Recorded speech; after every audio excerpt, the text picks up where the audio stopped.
జ్యోతిరావు పూలే గారి జయంతి సందర్భంగా ఘనంగా వైఎస్ఆర్ కాంగ్రెస్ పార్టీ తరపున ఘనంగా ఆయనకి నివాళులర్పించడం జరిగింది.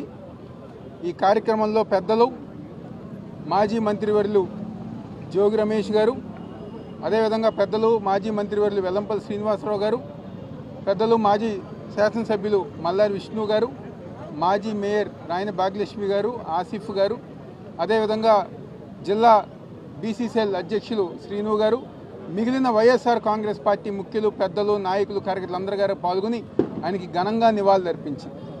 ఈరోజు భారతదేశంలో మహిళలకి చదువు చెప్పించాలని కానివ్వండి, లేకపోతే మహిళలు ఉన్నతమైన స్థానంలోకి వెళ్ళాలని చెప్పని ఆ రోజు జ్యోతిరావు పూలే గారు, అదేవిధంగా ఆయన సతీమణి గారు ఇద్దరు గారు అనేక పోరాటాలు తీసుకొచ్చడం జరిగింది.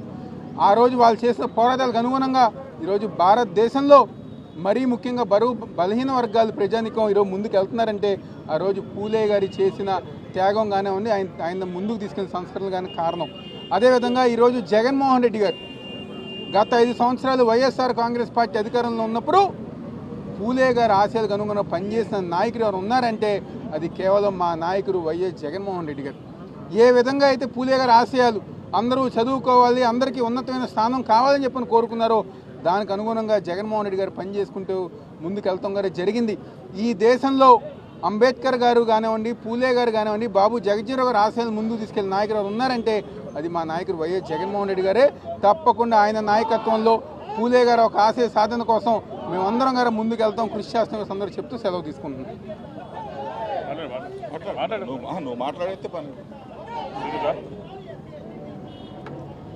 అందరికీ నమస్కారం. ఈరోజు మహాత్మా జ్యోతిరావు పూలే గారి యొక్క జయంతి సందర్భంగా వైఎస్ఆర్ కాంగ్రెస్ పార్టీ ఎన్టీఆర్ జిల్లా ఆధ్వర్యంలో ఏదైతే తుమ్మనపల్లి కళాక్షేత్ర దగ్గర వారి యొక్క విగ్రహానికి ఘనంగా నివాళులర్పించడం జరిగింది. ఈ కార్యక్రమానికి మాజీ మంత్రివర్యులు జోగి రమేష్ గారు, అదేవిధంగా మాజీ ఎమ్మెల్యే మల్లాది విష్ణు గారు, దేవినేని అవినాష్ గారు, మేయర్ గారు, అదేవిధంగా ఆసిఫ్ గారు, ఇతర ముఖ్య నాయకులందరూ కూడా ఇక్కడ రావడం జరిగింది. మనందరం కూడా ఇటువంటి మహనీయుల యొక్క ఆశయాలను ముందుకు తీసుకెళ్లే విధంగా కొనసాగాలని నేను మనస్ఫూర్తిగా కోరుకుంటాను. ఎందుకంటే 2019 నుంచి 24 వరకు చూసుకుంటే కనుక ఏదైతే జ్యోతిరావు పూలే గారి యొక్క ఆశయాల్ని ముందుకు తీసుకెళ్లే ప్రభుత్వం కానీ, ఆనాటి ముఖ్యమంత్రి కానీ మన జగన్మోహన్ రెడ్డి గారు అని చెప్పని మనందరం కూడా గర్వపడాల్సిన అవసరం ఉంది. ఎందుకంటే ఆ రోజు చదువుకు పెద్దపీటేస్తూ ప్రతి ఒక్కరు చదువుకోవాలని చెప్పిన ఆ రోజు డాక్టర్ వైఎస్ రాజశేఖర రెడ్డి గారు పెద్ద చదువులకి ఫీజు రింబర్స్మెంట్ ద్వారా ఆయన శ్రీకారం చుడితే చిన్నపిల్లలు కూడా చదువుతూనే వారికి అభివృద్ధి సాధ్యమని చెప్పని పూలే గారి యొక్క ఆశయాల్ని ముందుకు తీసుకెళ్లే విధంగా జగన్మోహన్ రెడ్డి గారు ఆ రోజు పరిపాలన చేశారు. వారికి ప్రత్యేకంగా అభినందనలు తెలియపరచుకుంటూ ఈ కార్యక్రమం చేసిన అందరికీ కూడా పేరు పేరు ధన్యవాదాలు తెలియపరచుకుంటాను. ఈరోజు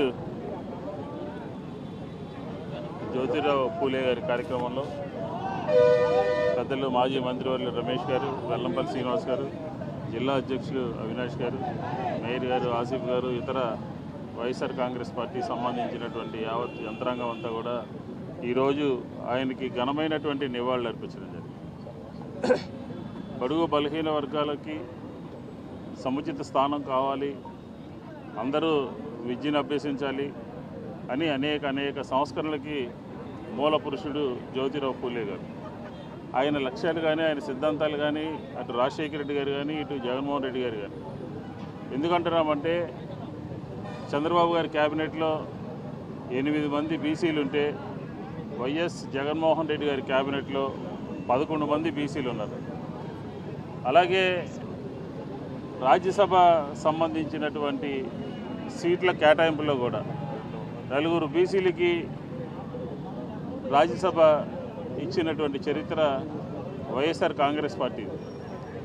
అట్లాగే రాష్ట్ర బడ్జెట్లో 1,70,000 కోట్ల రూపాయలు డీబీటీ ద్వారా నేరుగా బడుగు బలహీన వర్గాల వారికి సంబంధించినటువంటి అకౌంట్లో నేరుగా జమ చేసినటువంటి వ్యక్తి వైఎస్ జగన్మోహన్ రెడ్డి గారు. ఒకటి కాదు, ఇళ్ల పట్టాల విషయంలో కానీ, ఫీజు రీఎంబర్స్మెంట్ విషయంలో కానీ, అమ్మ ఒడిలో కానీ, అలాగే రాజ్యాధికారంలో కానీ, స్థానిక సంస్థల్లో కానీ, మహిళలకు కానీ, అలాగే బడుగు బలహీన వర్గాలకు కానీ అనేక విధాలుగా కేంద్ర రాష్ట్ర క్యాబినెట్, రాజ్యసభ, జిల్లా పరిషత్తులు, మేయర్లు, అలాగే డిప్యూటీ మేయర్లు ప్రతి అంశంలోనూ కూడా ఒక పారదర్శకమైనటువంటి 50% కోటా తీసుకొచ్చినటువంటి ఘనత అది వైఎస్ఆర్ కాంగ్రెస్ పార్టీకి జగన్మోహన్ రెడ్డి గారికి దక్కుతుంది. కాబట్టి పూలే గారు వైఎస్ఆర్ కాంగ్రెస్ పార్టీకి ఆదర్శం. ఆయన ఆదర్శంగా చేసుకుని వైఎస్ఆర్ కాంగ్రెస్ పార్టీ నిరంతరం పనిచేస్తుందని చెప్పని చంద్రబాబు నాయుడు గారు మాటల్లోనే ఆయన బడుగు బలహీన వర్గాల గురించి పదే పదే మాట్లాడతారు. యనమల రామకృష్ణ గారిని పక్కన ఎందుకు పెట్టారో చెప్పాలి. అలాగే పాత తరానికి సంబంధించిన నాయకులందరినీ ఎందుకు పక్కన పెట్టారో చెప్పాలి. అలాగే ఈ 20 మాసాల్లో బడ్జెట్లో బడుగు బలహీన వర్గాల వారికి ఎంత కేటాయింపులు చేశారో ఒక వైట్ పేపర్ ప్రకటించారు. ఎందుకు అడుగుతున్నామంటే జగన్మోహన్ రెడ్డి గారు ఏలూరులో ఇచ్చినటువంటి మాటకి తగ్గట్టుగా సప్లాన్ నిధులకు తగ్గట్టుగా ఆయన 1,70,00,000 నిధుల్ని లక్షల కోట్ల రూపాయలు 1,70,000 కోట్ల రూపాయల నిధుల్ని ఆయన అందరికీ కూడా పంప్ చేయడం జరిగింది. కాబట్టి బీసీల యొక్క స్థితిగతులు మెరుగుపడాలంటే బడుగు బలహీన వర్గాలకి రాజ్యాధికారం రావాలంటే అది కేవలం వైఎస్ఆర్ కాంగ్రెస్ పార్టీతోనే సాధ్యమవుతుందని చెప్పి ఈ సందర్భంగా తెలియజేస్తాం.